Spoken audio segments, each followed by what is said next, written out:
بسم اللہ الرحمن الرحیم نحمد و نصلی و نسلم علی رسول الکریم۔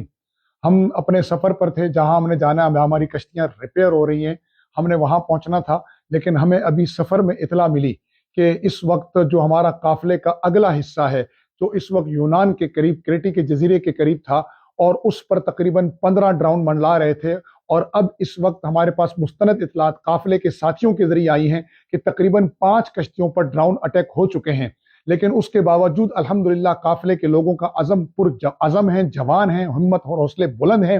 یہ قافلہ اس لیے نکلا ہے، ان میں کوئی سیاسی مقاصد نہیں ہے، اس قافلے کا کوئی ذاتی مقصد نہیں ہے، اس قافلے کا صرف ایک ہی مقصد ہے کہ غزہ کے ظالم حصار کو توڑنا، انسانیت کا چہرہ جو صہیونیت کے ظلم نے داغدار کر دیا اس چہرے کو صاف کرنا، مظلوم مسلمانوں تک انسانی امداد کی راہداری کو قائم کرنا اور اس نسل کشی کو روکنا جس نسل کشی نے غزہ کے مسلمانوں پر زندگی عذاب بنا دی ہے، اور غزہ کے مسلمان جس امید سے ہمارا انتظار کر رہے ہیں اس امید کو پورا کرنا۔ اور یہ خالص انسانی فلاحی قافلہ ہے اور نان وائلیشن موومنٹ ہے، اور اس میں سوائے دوائیوں کے، خوراک کے اور وہاں کی بنیادی ضروریات زندگی کے علاوہ کچھ بھی نہیں ہے۔ اس کے باوجود اس قافلے پر اگر حملہ ہو رہا ہے تو یاد رکھیں ہمارا عزم ہے کہ زندگی کیا ہے، تڑپ، کشمکش، جستجو، جسے چین آ گیا اسے موت آ گئی۔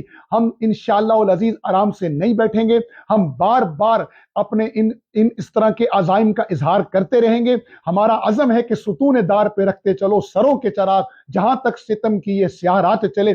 جتنا زیادہ تم اس قافلے کو روکو گے، جتنے زیادہ تم ظلم کرو گے غزہ کے مسلمانوں پر، اتنی انسانیت کھڑی ہوگی۔ الحمدللہ اس عالمی قافلہ صمود، اس عالمی قافلہ استقامت کی وجہ سے پوری دنیا کے اندر غزہ کے مسلمانوں کا ظلم، ان پر ہونے والی زیادتی آشکارا ہو رہی ہے، اور اس کے نتیجے میں لوگ فلسطین کو ایک ریاست کے طور پر تسلیم کر رہے ہیں۔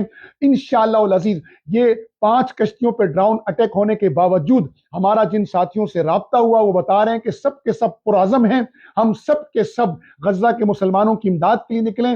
ہم اپنی ذات کا کوئی تحفظ کسی سے نہیں مانگتے، ہم اس قافلے کا تحفظ کی بات کرتے ہیں تاکہ یہ امداد وہاں کے مسلمانوں تک پہنچ جائے۔ ہم تو سر ہتھیلیوں پر رکھ کر نکلے ہیں، ہم ابھی تک اپنی کشتیوں تک نہیں پہنچ سکے جہاں ہماری کشتیاں دوسرے پورٹ پر ریپیئر ہو رہی ہیں۔ آپ دعا فرمائیں کہ اللہ تعالیٰ صہیونیت کو اپنے عزائم میں ناکام فرمائے، اور یہ جو قافلہ انسانی امداد کا قافلہ ہے جو گلوبل سموتھ فلوٹیلا ہے، اللہ اس کو اپنے مقاصد میں کامیاب کرائے۔ ابھی تک یہ قافلہ منزل تک نہیں پہنچا ہے، لیکن الحمدللہ اس قافلے کے اثرات پوری دنیا پر مرتب ہو رہے ہیں۔ غزہ میں ایک امید کا سورج طلوع ہوا ہے، مظلوم مسلمان ہی نہیں، مظلوم انسانیت کے اندر ایک حوصلہ پیدا ہوا ہے۔ میں نے اور آپ نے مل کر اس حوصلے کو مرنے نہیں دینا، اس حوصلے کو گرنے نہیں دینا۔ ہم نے یہ عالم تھام کے رکھنا ہے انشاءاللہ، علم اور انصاف کا علم بلند رکھنا ہے انشاءاللہ۔ ظلم اور جہالت کے یہ پرچم سر نگوں ہوں گے، اور بالآخر انشاءاللہ وہ صبح طلوع ہوگی جس صبح کے بعد پوری دنیا امن کو دیکھے گی۔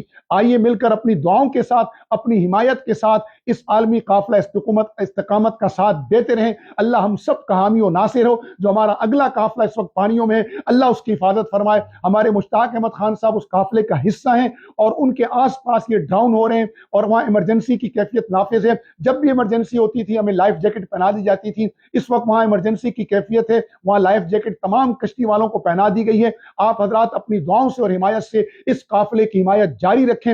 ہمارے قافلے کے تمام لوگ پرعزم ہیں، انشاءاللہ العزیز ان میں سے کوئی بھی ہار نہیں مانے گا۔